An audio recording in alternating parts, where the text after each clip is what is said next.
Salam dan bahagia, Bapak dan Ibu guru hebat. Video kali ini tentang aksi nyata modul 1.4 Diseminasi Budaya Positif.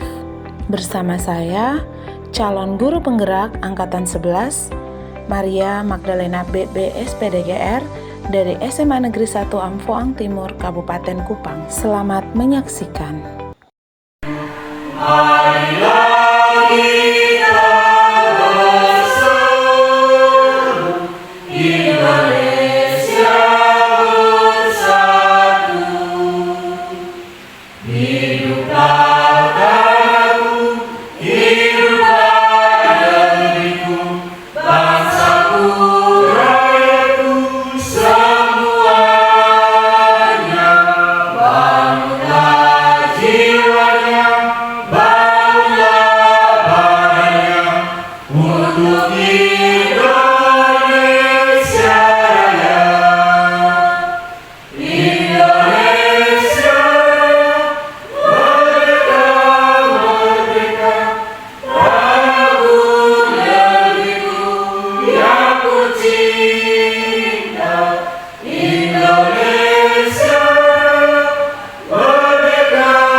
Doa yang akan dipimpin oleh Pak Jepres.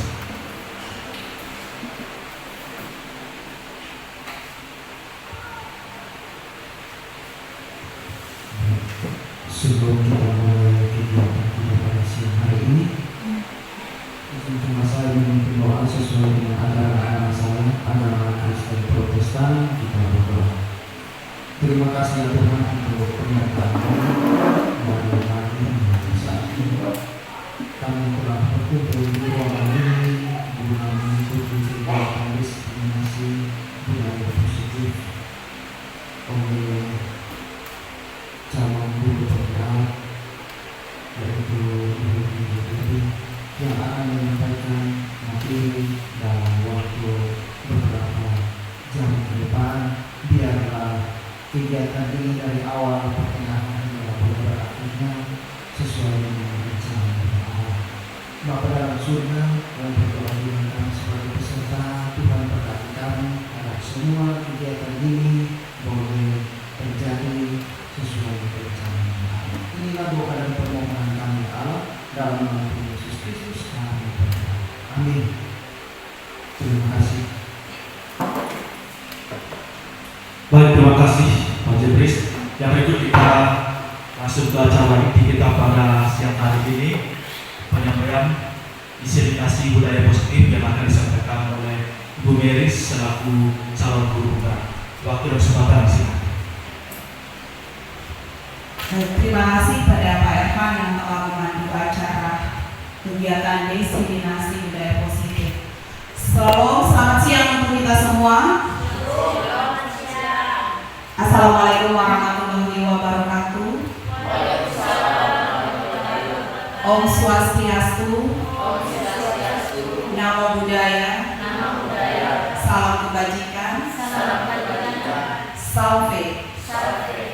Baik Bapak Ibu hadirin sekalian, di sini saya mau mengucapkan terima kasih banyak kepada Bapak Ibu sekalian yang telah meluangkan waktu dari berbagai aktivitas kesibukan dalam kegiatan belajar mengajar tadi, sehingga di jam ini tepat pukul 11 kita semua bisa mengikuti kegiatan diseminasi budaya positif yang dibawakan oleh saya selaku calon guru penggerak Angkatan 11. Yang terhormat Bapak Kepala Sekolah SMA Negeri 1 Amphoang Timur, yang saya hormati Bapak dan Ibu Wakil Kepala Sekolah SMA Negeri 1 Amphoang Timur, Timur, dan yang saya banggakan seluruh Bapak Ibu guru SMA Negeri 1 Angkoang Timur. Baik Bapak Ibu sekalian, untuk membuka di sini tentunya Bapak Ibu juga sudah tahu di sekolah kita ada 2 calon guru penggerak di angkatan 11, yaitu saya sendiri kemudian dengan Pak Tian. Dan oleh karena itu sebelum kita melanjutkan pada materi pertama, di sini ada kata atau kalimat pemantik untuk kita semua. Bila kita ingin membuat kemajuan, perlahan sedikit-sedikit ubahlah sikap atau perlakuan Anda. Dalam hal ini kembali kepada saya, apa yang sudah saya buat dalam kemajuan sekolah. Baik Bapak Ibu sekalian, di sini ada filosofi pendidikan pelajar Dewantara. Tentunya kita sudah pernah mendengar apa itu filosofi pendidikan pelajar Dewantara, di mana pendidikan adalah tuntunan di dalam hidup tumbuhnya anak-anak. Adapun tujuannya yaitu sebagai pendidik tentunya kita menuntun segala kodrat yang ada pada anak, dan oleh karena itu anak-anak itu agar kita bisa mengantarkan mereka sebagai manusia dan juga sebagai anggota masyarakat untuk mencapai keselamatan dan kebahagiaan yang setinggi-tingginya. Baik Bapak Ibu sekalian, kalau kita berbicara tentang budaya positif, sekiranya bagaimana seorang pendidik itu dapat menciptakan suasana positif di lingkungan sekolah. Siapa? Nah, dalam artinya adalah kita semua sebagai pendidik yang menciptakan suasana positif di sekolah itu tersendiri. Kemudian di sini ada 7 budaya positif sekolah yang bisa diterapkan, dan tentunya yang pertama adalah melaksanakan tata tertib sekolah. Kita tahu bahwa di sekolah kita sudah ada tata tertib, di mana tata tertib itu sudah disampaikan, disosialisasikan kepada orang tua dan juga anak-anak. Yang menjadi pertanyaan, apakah tata tertib itu sudah dijalankan dengan baik di sekolah kita atau seperti apa Bapak Ibu? Kemudian 2, cinta kebersihan dan lingkungan.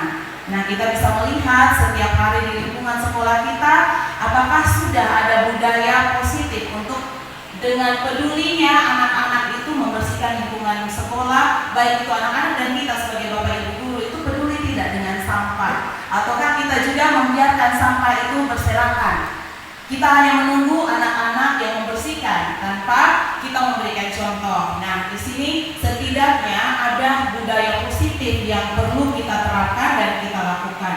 Kemudian ada kejujuran, religius, kepedulian, sifat toleransi dan nasionalis.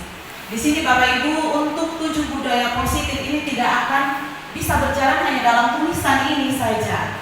Ini membutuhkan kerja keras dan perhatian dari kita semua. Oleh karena itu, sekiranya kita semua yang mewakili teman-teman yang ada di SMA Negeri 1 Angkoang Timur, kita bisa dengan caranya kita masing-masing untuk menerapkan 7 budaya positif di sekolah ini. Nah, Bapak Ibu sekalian, di sini ada perubahan paradigma, di mana perubahan paradigma itu adalah perubahan pandangan. Pandangan yang seperti apa Bapak Ibu? Di sini peserta dapat memahami miskonsepsi tentang kontrol dari pemaparan teori kontrol Dr. William Glasser, dan juga di sini Bapak Ibu dapat memahami dan menerapkan perubahan paradigma tersebut dan dapat bersikap kritis, reflektif dan juga terbuka dalam menganalisa perubahan yang ada. Kemudian Bapak Ibu, di sini ada perubahan paradigma itu yang seperti apa? Perubahan paradigma itu adalah untuk membangun budaya positif, sekolah perlu menyediakan lingkungan yang positif, aman, nyaman, agar murid-murid itu mampu untuk berpikir, bertindak dan mencipta dengan merdeka. Nah, dengan merdeka di sini dalam artian bebas, tetapi itu terarah, di mana mereka itu bisa mengeksplor segala kemampuan mereka, mandiri dan bertanggung jawab, tergantung dengan suasana sekolah yang kita buat. Apakah suasana sekolah di SMA Negeri 1 Angkoang Timur ini aman, nyaman untuk anak-anak itu bisa belajar? Seperti itu Bapak Ibu. Dan oleh karena itu di sini ada kegiatan pemantik. Saya minta supaya kita tidak terlalu serius, kita agak rileks sedikit. Saya minta Bapak Ibu bisa berdiri. Kemudian di sini kita ada Nah, ini kita butuh yang genap. Jadi Pak Anci mungkin bisa jadi pemantau. Oleh karena itu Pak Evan dengan Pak Derven, kemudian Ibu Yati dengan Pak Jepris, Ibu Diana dan juga Ibu In, Pak Simon dan Pak Joni. Di sini berlaku kalau untuk yang bagian kiri dia sebagai A. Kelompok A, ini B. A, B, A, B, A, B. Yang jadi A, dia mengepalkan tangannya. Di sini temanya adalah cobalah buka. Jadi yang jadi A itu silakan kepalkan tangannya seperti ini. Yang B-nya bertugas untuk merayu, membujuk agar si A ini bisa membuka kepalan tangannya. Jadi yang si A ini menganggap bahwa kepalan tangannya di dalamnya itu ada barang berharga yang ia miliki. Tetapi si B ini mencoba untuk merayu, membujuk agar dia bisa membuka kepalan tangannya. Boleh Bapak Ibu dengan kontrolnya Bapak Ibu boleh membuka silakan, tapi tidak masalah, terserah dari Bapak Ibu sekalian. Oke, mungkin kegiatan ini saya bisa beri waktu 10 atau 15 detik dimulai dari sekarang. Silakan dengan cara apa, kata-kata apa boleh. Kata-kata boleh. Yang paksa. Caranya bagaimana? Atau apa boleh, terserah. Coba tidak ambil. Boleh. Nah, mama tukar saya uang mama tukar dengan cincin mau. Mau mama tukar dengan cincin. Oke, Pak Evan lucu nggak Pak Evan? Luar biasa. Oke, semuanya belum ada yang sudah membuka. Oke, sekian, terima kasih. Baik, di sini ya, luar biasa. Di sini yang saya lihat adalah Pak Simon membuka ya. Kalau untuk ketiga teman ini bersikeras tidak ini yang membuka. Oke, pasti semuanya punya alasan. Pasti semuanya punya alasan. Dan oleh karena itu saya mau tanya, apakah Anda atau B, apakah yang A? Apakah yang A membuka kepalan tangan Anda? Iya, Pak Simon membuka ya. Kalau membuka alasannya kenapa Pak Simon? Karena itu silakan Ibu Diana, kenapa sampai detik terakhir pun tidak membuka kepalan tangan? Alasannya kenapa? Karena rayuannya kurang mau. Rayuannya kuat kurang mau. Oke, terima kasih. Bagaimana dengan Pak Jepri? Karena kurang kencang rayuannya. Oh, kurang kencang rayuannya. Bagaimana dengan Pak Evan? Kenapa sampai terakhir tidak buka tangannya? Baik, kalau saya tidak buka, saya lebih cenderung pada komitmen ya. Kita menghargai, kemudian yang berikut menghormati setiap prinsip dan juga komitmen yang ada. Misalnya soal aturan. Jadi kalau misalkan kita punya aturan, maka kewajiban kita itu tak akan tunduk pada aturan. Itu kalau misalnya kita membuka, kan kita ego dengan aturan. Oleh karena itu prinsip saya tadi adalah komitmen saya untuk tidak buka ya tidak buka dengan cara apapun. Oke, kurang lebih seperti itu. Oke, kita bicara langsung. Oke, dan di sini dalam kegiatan ini sesungguhnya si anak itu bisa ikut, tetapi kembali lagi pada kontrol diri anak itu yang sudah menjadi motivasi intrinsiknya. Bisa saja di depan kita dia mengiyakan melakukannya, tetapi secara kontrol diri bisa saja dia mengulangi lagi perbuatan yang tidak sesuai dengan aturan, karena itu tidak menjadi motivasi internal atau intrinsik dalam dirinya. Kemudian kadang juga kita berilusi bahwa kritikan membuat orang merasa bersalah dan menguatkan karakter. Di sini juga kadang kita kritik habis-habisan orang supaya dia bisa berubah. Itu hanyalah ilusi, padahal bisa saja orang itu dia sendiri ingat bahwa seseorang itu mengontrol dirinya. Kalau memang dari dalam dirinya dia punya nilai kebajikan, dia punya nilai yang baik, nilai kejujuran, nilai disiplin, tanggung jawab, tanpa kita memberikan ilusi, kita kritik pun pasti anak itu atau orang tersebut itu akan melakukan hal yang baik. Jadi ini adalah beberapa miskonsepsi. Di bawah ini contohnya ilusi bahwa guru itu atau pihak lain memiliki kendali penuh atas individu adalah salah. Sebenarnya individu itu adalah memilih untuk membiarkan diri mereka itu dikendalikan. Jadi seperti yang tadi sudah sudah ada banyak rayuan, paksaan, tapi ya kembali lagi pada orang itu, dia mau berubah atau tidak. Contohnya tadi membuka kepalan tangan, Bapak Devin mau mengajak untuk jangan datang terlambat, contohnya dalam kepalan tangan seperti itu. Ya kembali lagi pada diri orang tersebut. Ketika ada tumbuh motivasi intrinsik dari dalam diri tersebut, itu pastinya akan mudah saja kita atur. Baik Bapak Ibu sekalian, di sini semua tergantung pada motivasi intrinsik dalam diri. Jika tidak memiliki motivasi intrinsik dalam diri, maka perilaku itu tidak akan bertahan lama. Tidak akan bertahan lama karena dia hanya bersifat motivasi eksternal. Misalkan ada perintah dari salah satu rekan kita biasanya mungkin ditugaskan seperti ketua panitia atau sekretaris, kita mau minta bantuan dari teman-teman, ataukah pimpinan kita meminta kita untuk melakukan sesuatu, apakah kita mau melakukan perintahnya? Kadang kita juga dalam hati, itu saya mau buat, saya tidak mau melakukan hal itu. Tapi di sini karena ada tekanan, karena takut pada pimpinan, makanya kita melakukan hal itu. Kita tidak melakukannya pure dari diri kita sendiri. Oh, kita niatnya memang mau membantu.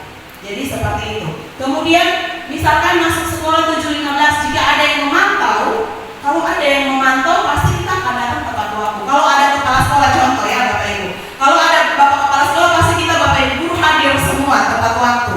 Tapi kalau tidak berarti ya suka-suka saja. Nah itu bagaimana? Itu kembali lagi pada kontrol diri kita. Apakah kita memiliki motivasi intrinsik yang memang melekat dan itu bisa kita jadikan sebagai karakter yang baik. Jadi itu kembali lagi pada diri kita. Karena yang bisa mengubah diri kita adalah kita sendiri.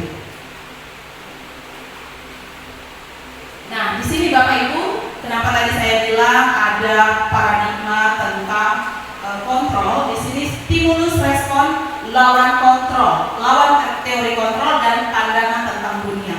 Kadang stimulus respon tentang dunia kita bilang begini, realitas atau kebutuhan kita ini sebenarnya sama, tapi kenyataannya realitas itu kebutuhan kita itu berbeda. Kita tidak bisa paksakan orang untuk harus mengikuti keinginan kita. Jadi seperti itu Bapak Ibu, di sini ada beberapa. Saya bisa mengontrol orang lain. Kita berpikir bahwa dengan jabatannya kita bisa mengontrol orang lain, tapi kenyataannya di sini Anda tidak bisa mengontrol orang lain, kecuali orang itu memang niat, punya motivasi intrinsik untuk melaksanakan tugas dengan sepenuh hati. Itu tanpa ada kepala sekolah, memang kita datang tepat waktu.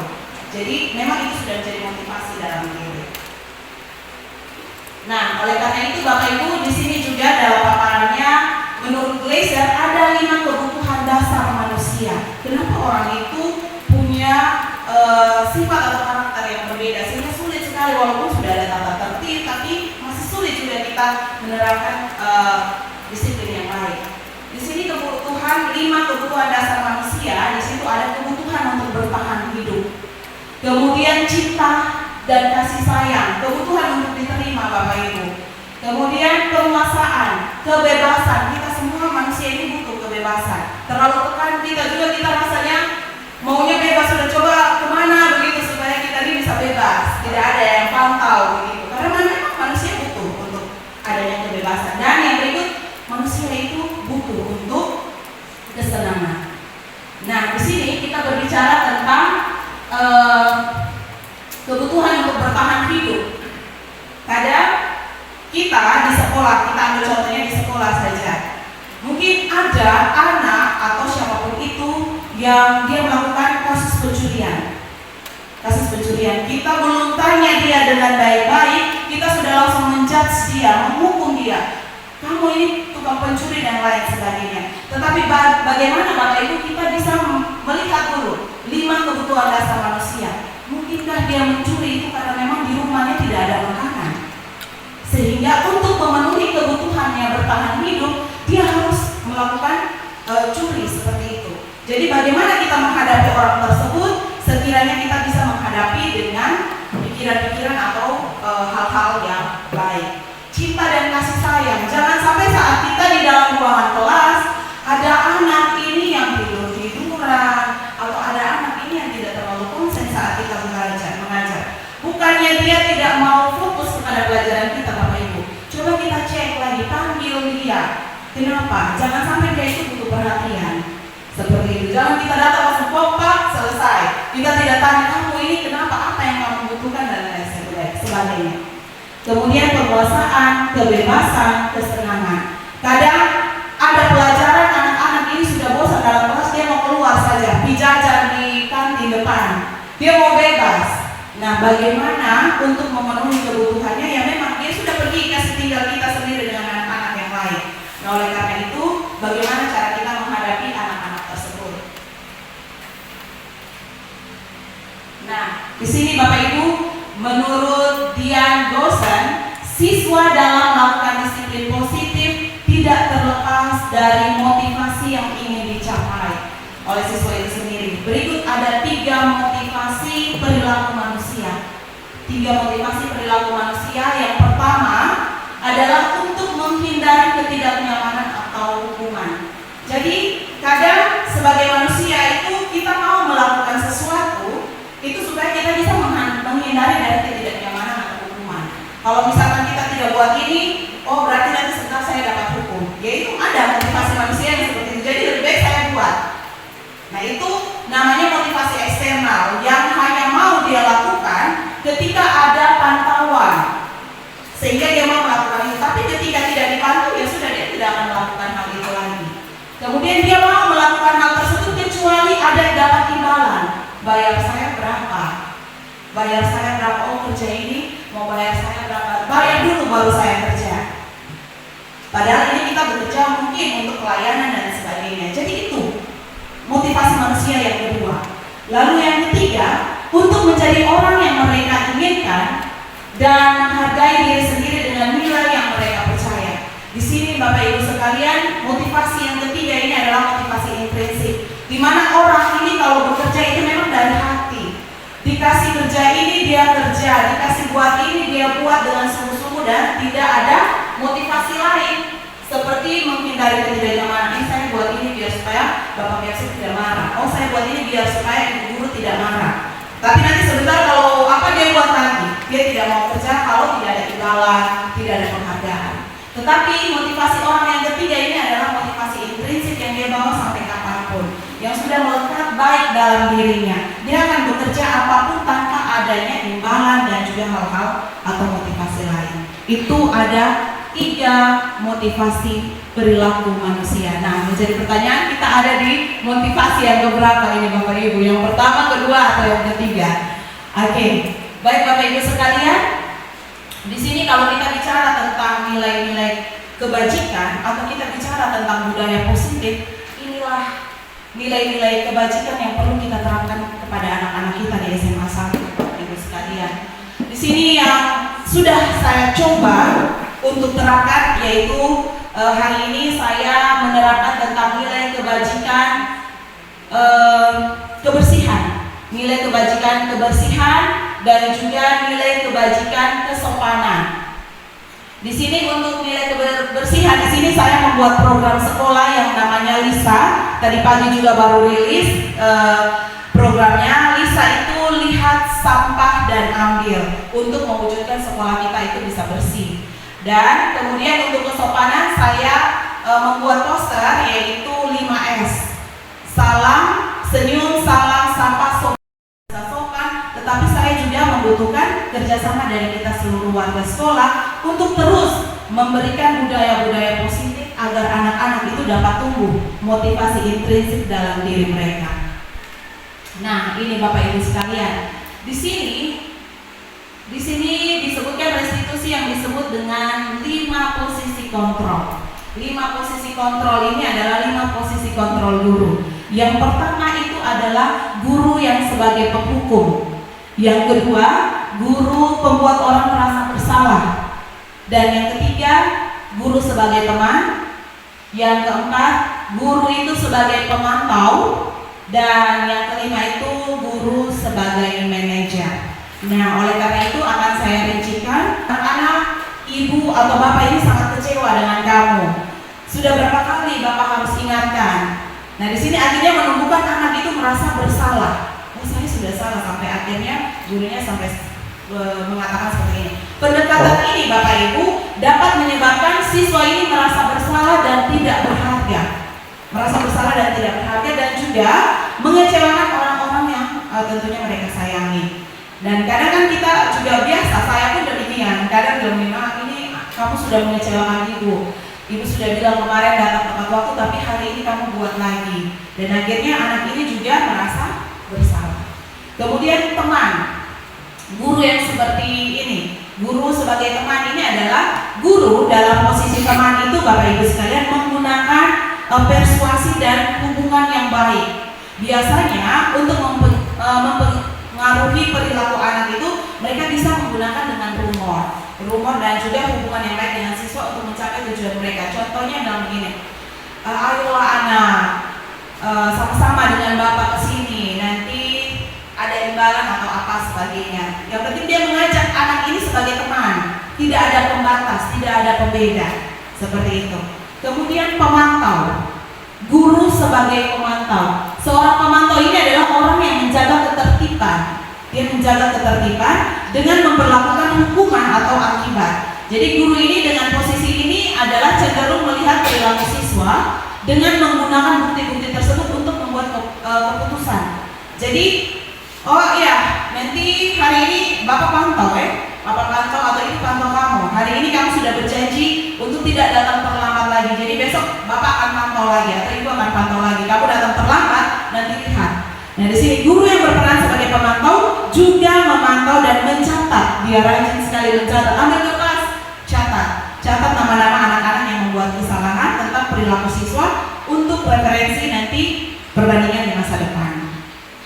Kemudian yang manajer, guru sebagai manajer ini yang seperti apa? Guru yang manajer ini adalah guru yang memposisikan diri sebagai manajer cenderung bersikap kolaboratif dengan siswa untuk menemukan solusi dan atas masalah dan perilaku yang dilakukan.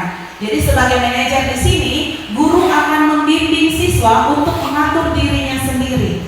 Guru membimbing siswa. Dia tidak melakukan guru sebagai penghukum, dia tidak melakukan guru sebagai pembuat rasa bersalah, sebagai teman, tetapi di sini dia mengajak siswa untuk berkolaborasi dan juga untuk bertanggung jawab atas tindakan yang dia lakukan sendiri. Pendekatan ini biasanya mendorong siswa untuk menjadi mandiri dan juga bertanggung jawab. Itu yang seperti apa nanti kita akan lanjut pada slide berikutnya.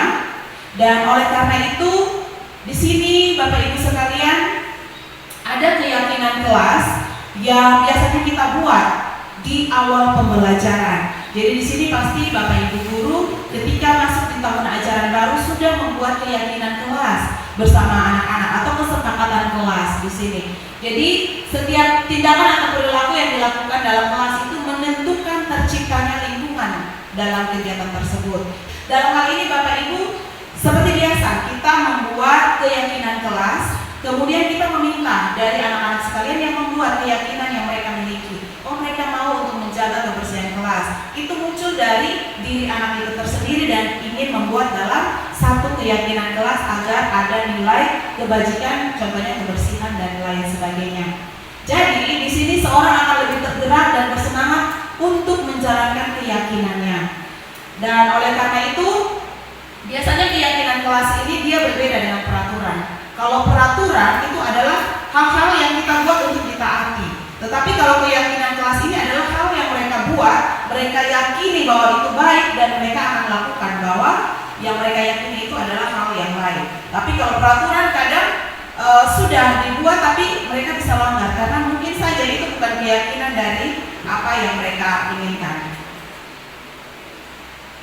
Oke, membuat keyakinan kelas di sini tentunya hendaklah bersifat abstrak.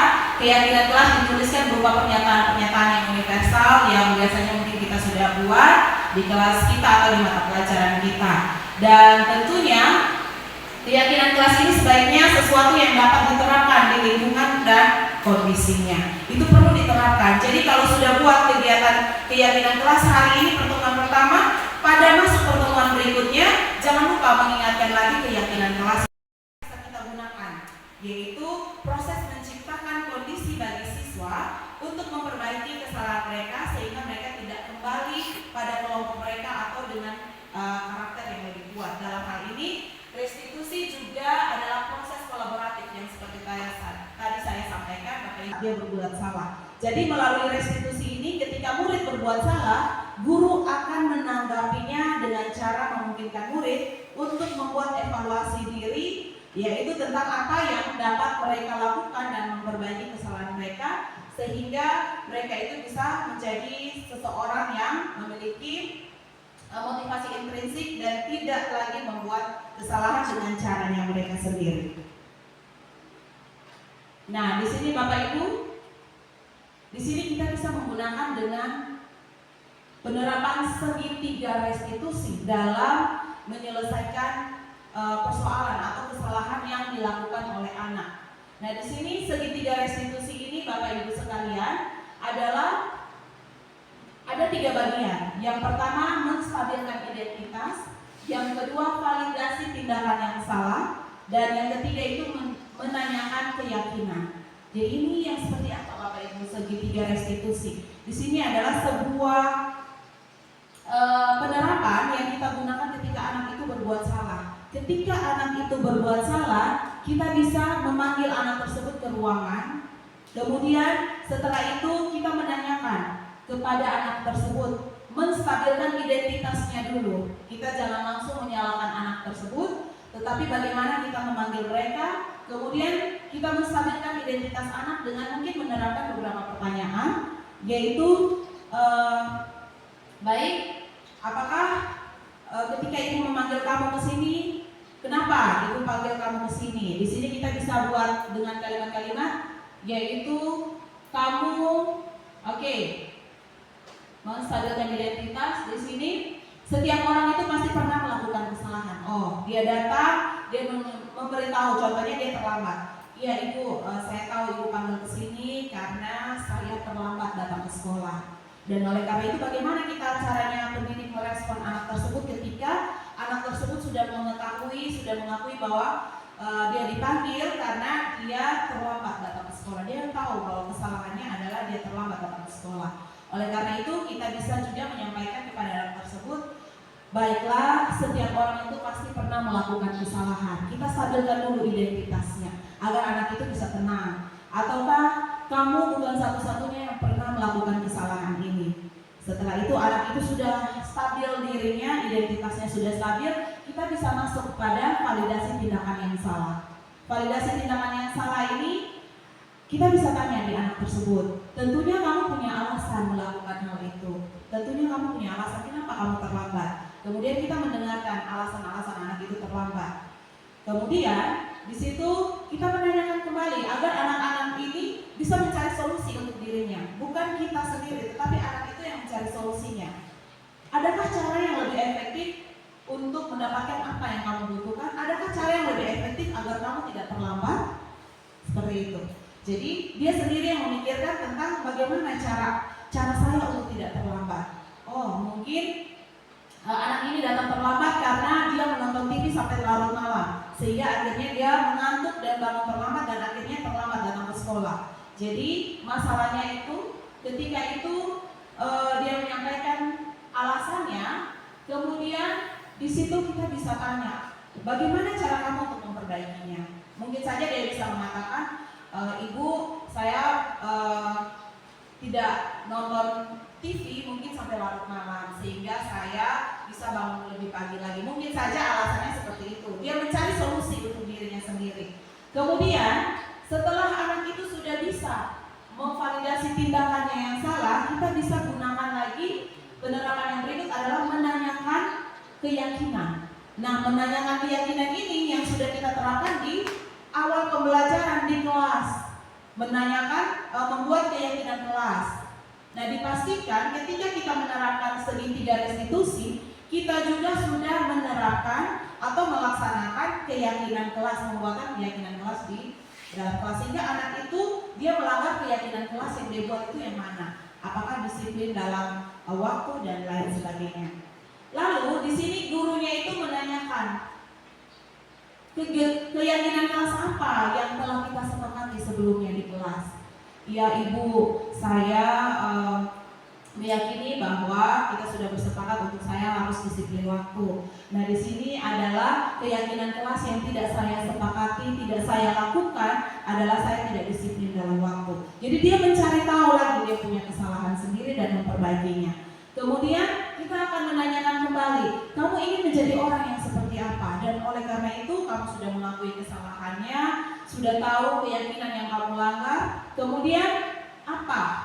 Kamu ini ingin menjadi orang yang seperti apa? Oh, saya ingin menjadi orang yang lebih disiplin lagi dan lebih bertanggung jawab. Seperti itu. Jadi anaknya itu ya mencari jawabannya sendiri, bukan kita lagi yang menyampaikan bahwa oh, kamu harus jadi anak yang disiplin, oh kamu harus jadi anak yang bertanggung jawab. Tetapi bagaimana kita mengarahkan anak itu untuk menemukan solusi untuk dirinya sendiri. Jadi seperti itu Bapak Ibu. Dan di sini untuk menstabilkan identitas tentunya bertujuan untuk mengubah identitas anak yang tadinya gagal Bapak Ibu. Kemudian karena melakukan kesalahan, kita bisa arahkan dia menjadi orang yang sukses. Dalam hal ini dia tidak terus terpuruk dalam kegagalannya itu. Kita sudah membangun kolaborasi bersama dia untuk menemukan solusi bagi dirinya sendiri. Kemudian sekali nilai kebajikan. Sekiranya kita juga bisa menanamkan banyak nilai kebajikan untuk anak-anak kita di SMA 1 Angkawang Timur. Dan tentunya berpindah menjadi orang yang dia inginkan. Akhirnya dia bisa kembali menjadi orang yang dia inginkan, yaitu yang memiliki nilai kebajikan, motivasi intrinsik yang lahir dalam diri, tanpa ada pengaruh dari luar. Seperti itu Bapak Ibu sekalian. Dan selanjutnya di sini mungkin kita bisa praktek proses segitiga restitusi yang tadi sudah saya sampaikan. Sekiranya mungkin di antara Bapak Ibu bisa ada yang jadi murid, bisa ada yang jadi guru, dan juga bisa ada yang jadi teman-teman muridnya dalam satu situasi. Sehingga sekiranya ada hasil yang dipraktekkan, guru itu bisa menerapkan segitiga restitusi di sekolah kita. Baik Bapak Ibu sekalian, di sini ada beberapa teks, ada beberapa kasus. Di sini yang pertama itu kasus C. Silakan untuk kelompok sini kasus C.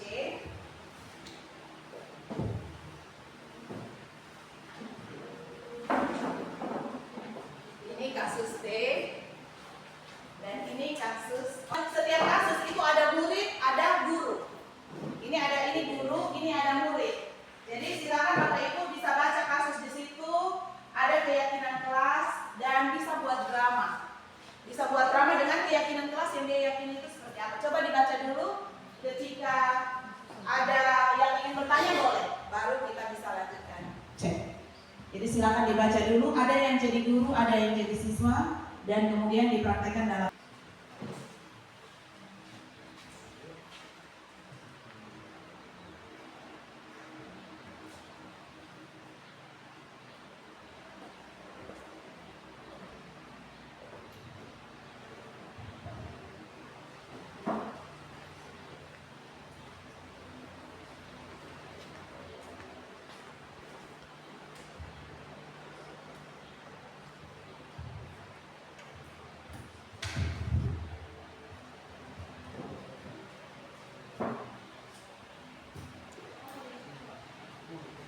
Selamat siang Alif.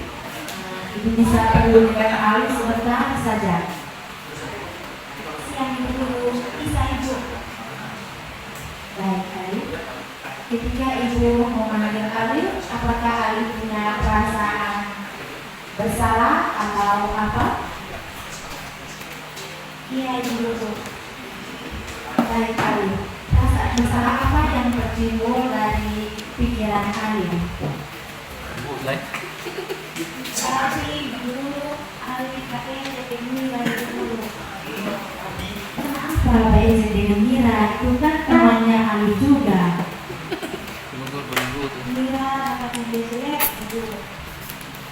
Oh iya, Mira dapat nilai berapa Alif? Mira dapat 60 itu dulu. Sementara Alif dapat nilai berapa? Alif dapat 90 Ibu. Oh luar biasa, Alif dapat nilai 90. Kenapa Alif mengejek Mira? Ibu, Alif sama ejek. Alif kan hanya tahu data itu Alif 90, Mira 60. Mira, Alif hanya kasih tahu kalau Mira harus belajar, dia menangis, dia kalian sedih. Oh begitu. Pasti ada alasan tertentu sehingga Alif melakukan hal itu.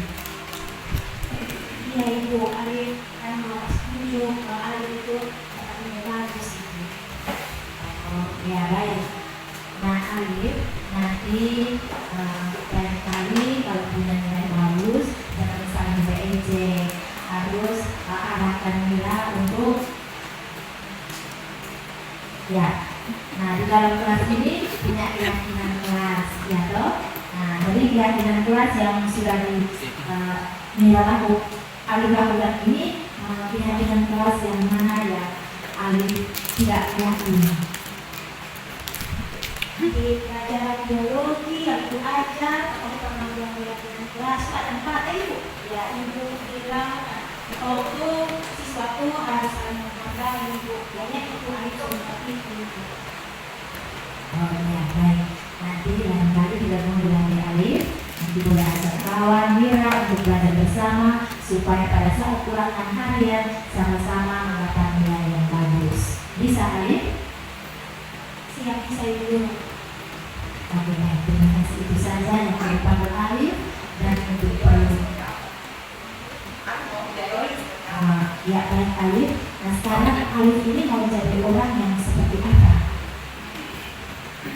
Alif mungkin ke depan sudah bersombong, harus rendah hati, dan kalau bisa Alif semuanya kawan dengan Oke, baik Alif. Ya, terima kasih Alif. Sama-sama Ibu. Alif bisa pulang ya? Ya, bisa pulang Alif. Kesimpulan dari dia. Baik, kesimpulan dari saya tadi, ini pemikiran saya sudah tanpa seperti benar atau tidak. Ini pengamatan saya. Pertama, menyelesaikan sebuah kasus harus dilakukan pendekatan persuasif terlebih dahulu ya. Jadi tadi sudah melihat ada beberapa cara, yakni soal segitiga restitusi. Terus yang berikut adalah apa yang sudah dilakukan oleh Pak Derven sebagai guru tadi. Sahabat Ibu sudah melihatnya itu sudah mengakomodir 3 pendekatan segitiga restitusi itu. Terus yang berikut, yang kedua adalah memang menggunakan bahasa yang satu, menggunakan bahasa yang baik, sopan. Sekalian demikianlah tadi rangkaian kegiatan praktik segitiga restitusi yang sudah diterapkan oleh Bapak Ibu sekalian, dan oleh karena itu sekiranya praktik segitiga restitusi ini bisa kita terapkan di sekolah kita ketika kita menghadapi siswa yang membuat kesalahan. Setidaknya kita bisa menerapkan segitiga restitusi dan menjadi guru sebagai manajer, bukan sebagai penghukum ataupun pembuat anak merasa bersalah. Baik Bapak Ibu sekalian, demikian rangkaian kegiatan diseminasi kita di siang hari ini.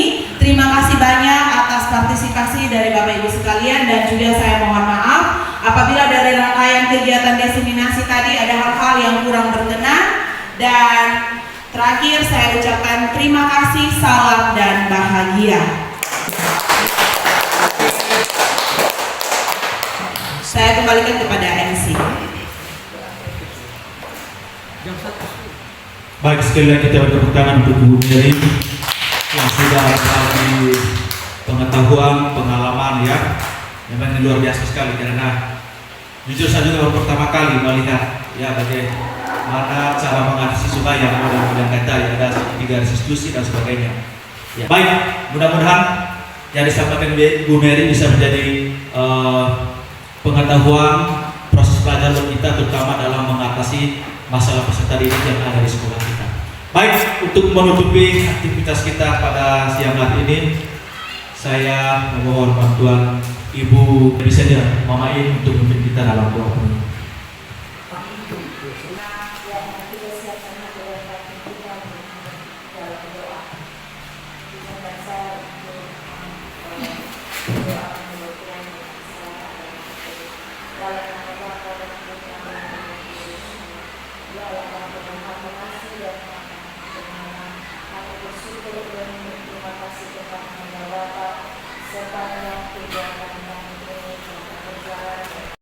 Sudah lihat? Bisa minta satu orang yang berani bisa membaca, yang berani. Bisa, lihatlah sampah, ambil. Mari ciptakan bersama lingkungan bersih dan sehat. Program yang biasanya kita lakukan, mungkin ada yang baru dengar hari ini, tapi ada beberapa siswa yang sudah dengar dan menjalankan program. Namanya program LISA itu lihat sampah kecil, lalu buanglah pada tempat. Dimanapun, bukan hanya di sekolah ya. Ini penanaman karakter untuk anak-anak di lingkungan tempat tinggal anak-anak, di gereja, di masyarakat, dimanapun, terlebih khusus ketika kita ada di sekolah. Oleh karena itu, untuk anak-anak baik itu kelas 11, 12, 10, ketika melihat sampah, coba lihat di sekeliling kita ada sampah bertaburan. Ada ya, karena sekolah kita luas, dan oleh karena itu tugasnya siapa? Siswa. Hanya siswa, tetapi bapak dan guru dan juga anak-anak sekalian. Baik anak-anak, itu program yang pertama yang terus harus kita gencar laksanakan. Terima kasih, bisa diangkat kembali. Budaya 5S. Senyum tulus adalah kunci untuk memulai interaksi dengan positif. 2. Salam. Sambutlah orang dengan ramah dan hangat. 3. Sapa dengan nama dan tatap mata. 4. Sopan. Hormati orang lain dan berbicara dengan hormat. 5. Santun. Bersikaplah dengan santun dan penuh etika.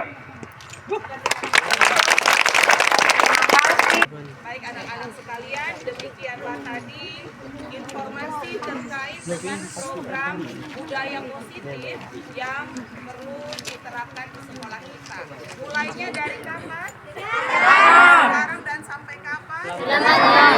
Perlu menanamkan budaya positif dengan karakter nilai kebajikan yang hari ini diajarkan adalah tentang kebersihan dan juga nilai kesopanan. Oleh karena itu, anak-anak bisa terapkan dalam kehidupan setiap hari. Demikianlah video diseminasi budaya positif. Terima kasih, salam dan bahagia.